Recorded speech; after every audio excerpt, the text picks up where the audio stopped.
Hello everyone, myself Dr. Vaibhav Gadgil welcome you all to my channel. Today we are going to look in a very important disease and a video pertaining to this particular season. Yeah, this particular disease is nowadays, in terms of a social media language, this particular disease is trending nowadays. The disease, what we are going to see today is dengue. We all know that dinghy जो है कि एक vector borne disease है, माने ये disease spread होने के लिए there is a requirement of a particular vector and that is a mosquito. So ये डेंगी फीवर आपको उसी टाइम होगा जब आपको एक इन्फेक्टेड मॉस्किटो काटेगा और उस मॉस्किटो के अंदर वो डेंगू वायरस होना जरूरी है.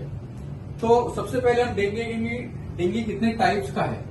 We see that dengue normally dengue 1, dengue 2, dengue 3 and then 4. तो इसमें से एक commonly found is dengue 1 and dengue 2. हम जैसे बोला कि it is spread via mosquito.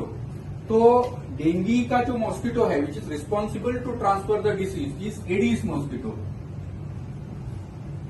Aedes उसमें 2 रहता है, एडिस इजिप्टाई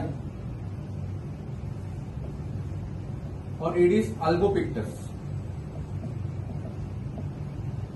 और उसमें से एडिस इजिप्टाई जो है दैट इज मोस्टली प्रिविलेंट और इसी के द्वारा ही डेंगू फीवर का ट्रांसमिशन हो जाता है and it's being spreading in the community. तो फ्रेंड्स, हमने देखा कि Aedes mosquito is responsible for a dengue fever.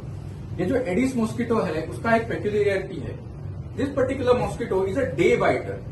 मतलब अर्ली इन द मॉर्निंग ये मॉस्किटो बहुत एक्टिव रहता है और इवनिंग टाइम मतलब शाम के टाइम जैसे कि करीबन से from 6 onwards this mosquito will again become very active. तो यूजुअली सुबह सुबह और शाम होते होते ये मॉस्किटो जो यूजुअली काटने आते हैं and that time they are very active and they are the one responsible for the dengue fever. And again as I told they are day biters. मतलब वो रात में आके नहीं काटेंगे. यूजुअली उनका जो एक्टिवेशन पीरियड रहता है वो दिन में रहता है. One thing. Second thing, this Aedes mosquito, again they are having one more peculiarity is they breed in a clean water. So usually हमारे घर के आजू बाजू में या कोई भी बिल्डिंग के आजू बाजू में कोई भी रेजिडेंशियल एरिया के आजू बाजू में इनका पैदाश बहुत रहता है because they need very few amount of water to lay their eggs और वहां से बहुत सारे मॉस्किटोज तैयार हो सकते हैं.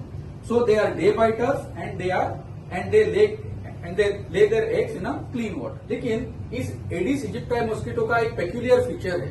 You can just identify if you look at that particular mosquito कि ये एडिस है. इसका पेक्यूलियर फीचर्स ये है कि उसके बॉडी के ऊपर there are markings, black and white markings. उसके बॉडी पे भी है एंड वो उसके एक्सट्रीमिटीज के ऊपर भी है. So based on this particular feature and this is a very peculiar feature of the Aedes mosquito कि उसके बॉडी के ऊपर ये ऐसा मार्किंग होना and that is the one which is responsible for dinghy. तो फ्रेंड्स, हम देखेंगे कि डेंगी फीवर में व्हाट आर द स्टेजेस और उसमें डायग्नोस्टिक टेस्ट क्या है. हम कैसे पता कर सकते हैं कि हम लोगों को डेंगू हुआ है. उससे पहले हम ये दिनों में why the dengue is prevalent because we all know that everywhere half of the India monsoon have started और आधे इंडिया में अभी मानसून आना बाकी है. तो ये पर्टिकुलर डिसीज जो है वो कहीं पे भी अगर वाटर एक्यूमुलेशन होता है, वाटर स्टैग्नेशन होता है, क्या होता है typically this Aedes mosquito they come and ले their eggs in stagnated water. जैसे कि अभी हम पिक्चर पे देख सकते हैं कि उनका हम लाइफ साइकिल बता रहे हैं कि what are the stages of a mosquito live from eggs till वो एडल्ट मॉस्किटो होने तक. क्या होता है कि wherever there is a stagnation of water ये एडिस मॉस्किटो उधर आके अपना एग्स डालता है और वहां से एक एडल्ट मॉस्किटो तैयार हो जाता है.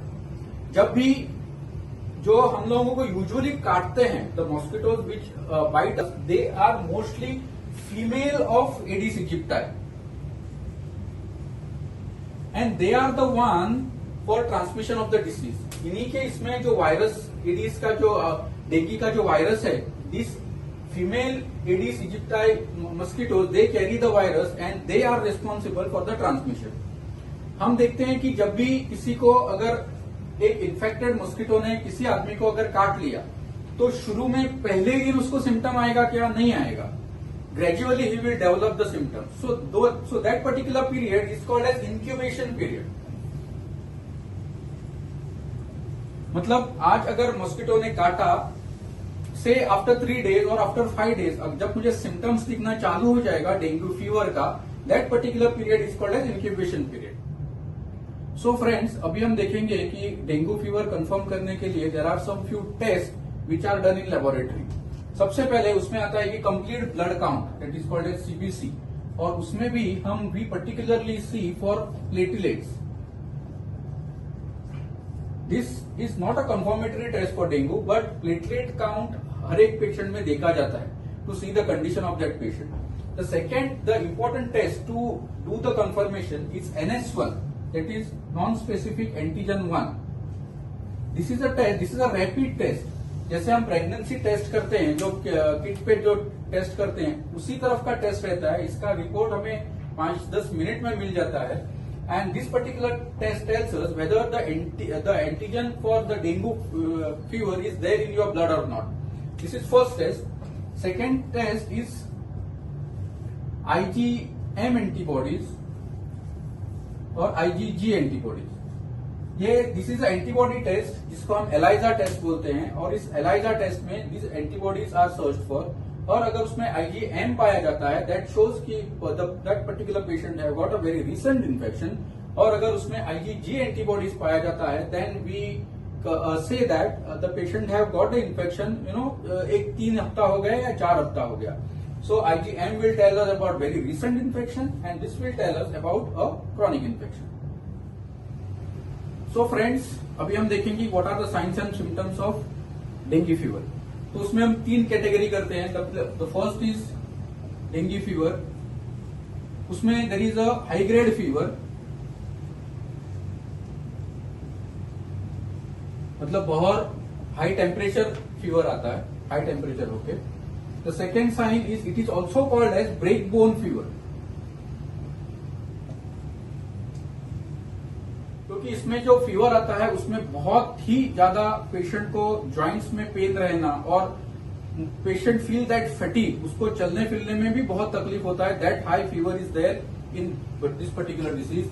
Also there is muscle pain, vomiting हो सकता है, एंड लॉस ऑफ एपेटाइट और नोशिया, ये सब कॉमन है.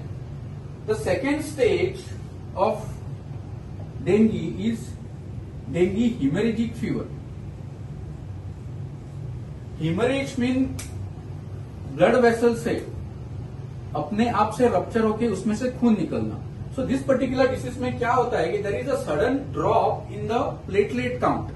Platelet is एक हमारा खून का एक घटक है, और ये डिसीज का ये पेक्यूलियरिटी है कि इस पर्टिकुलर थिंग में वो प्लेटलेट बहुत ही कम हो जाता है.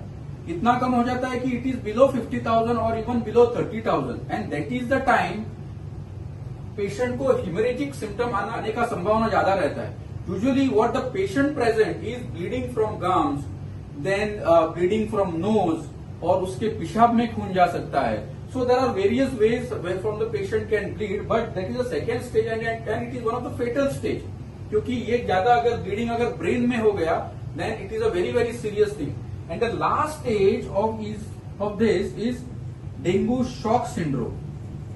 मतलब patient usually goes in shock, उनका पल्स रेट बहुत वीक हो जाता है, patient is unable to walk, unable to talk properly, वो कभी भी कोलैप्स हो सकता है. And this is the time when the patient वो डायरेक्ट आईसीयू में भर्ती हो जाएगा. सो आपको पहले ही अगर फीवर आ गया है, मानो आपको फीवर आ गया है and you are having confirm that it is dengue fever, लेकिन आपको तुरंत हॉस्पिटल होने का जरूरत नहीं है, because as I said it is a viral disease.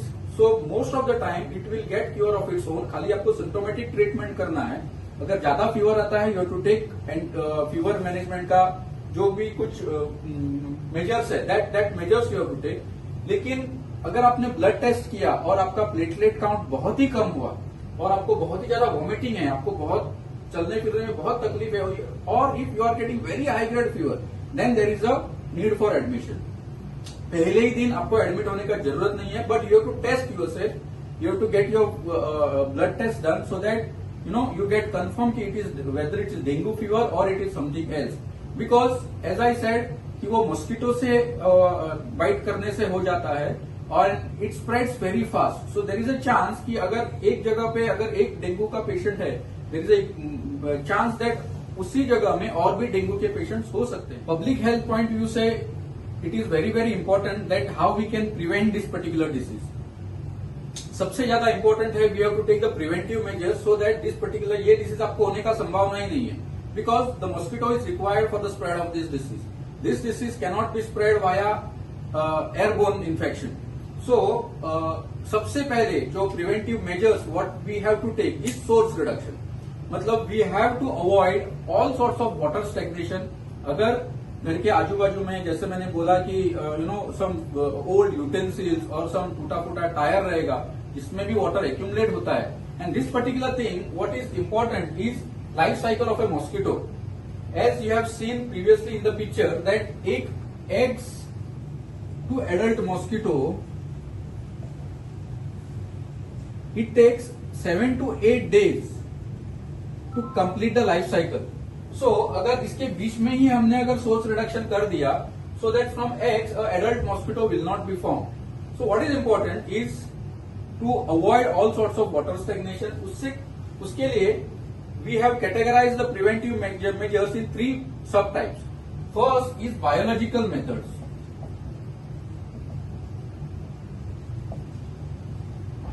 हम ऐसा बहुत सारा रहता है कि हम तालाब रहता है और there are some water chambers जिसको हम पूरा हम वहां से पानी निकाल नहीं सकते. So in that case what we do is we introduce guppy fish. ये एक प्रकार का फिश है.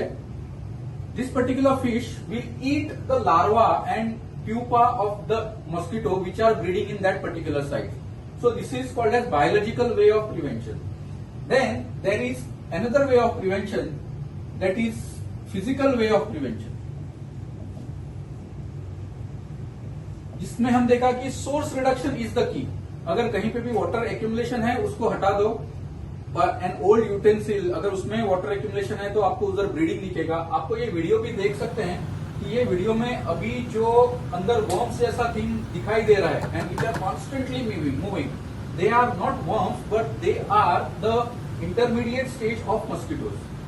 जो आप constantly fast movement जिसका हो रहा है, they are the larva and pupa of the mosquito, mainly the larva. So ऐसे thing के लिए हमने अगर source reduction ही कर दिया, वहां का पानी ही हटा दिया, so they cannot survive without water. So if we remove the source of the उनका जो breeding, then the adult mosquito will not be formed. And the last method is chemical method.